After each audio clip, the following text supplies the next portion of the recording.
మౌలిక వసతుల కల్పన ఒక పెద్దది ఏమీ లేదంటే మరి దానికి సిగ్గుపడాల్సింది ఎవరు? కాంగ్రెస్ పార్టీ కదా. షర్మిలను ఇండివిజువల్ గా చేయడం మానేసి కాంగ్రెస్ నిలదీయాలి. నువ్వు కాంగ్రెస్ నాయకురాలు కదా, సిగ్గుందా చెప్పు, ఎందుకు ప్రాజెక్టు కట్టలేదు అక్కడ? మొలపాడు ఎందుకు కట్టలేదు?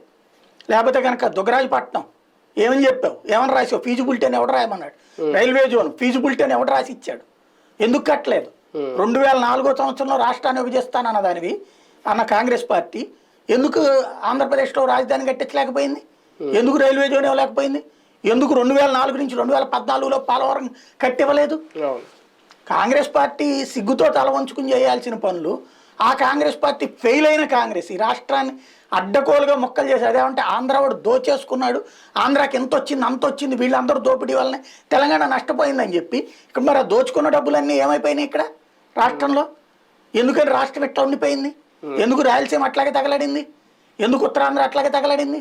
ఇన్నేళ్ల వైఫల్యం ఎవరిది? 50 ఏళ్ళు పరిపాలించింది ఈ కాంగ్రెస్ పార్టీ, 20 ఏళ్ళు పరిపాలించింది తెలుగుదేశం పార్టీ. వీళ్ళిద్దరూ అభివృద్ధి గురించి మాట్లాడితే ఎట్లుంటది? ఆ మొక్క మాట్లాడడం వీళ్ళకి రావట్లేదు, వీళ్ళకి సరైనటువంటి గ్రౌండ్ లేదు.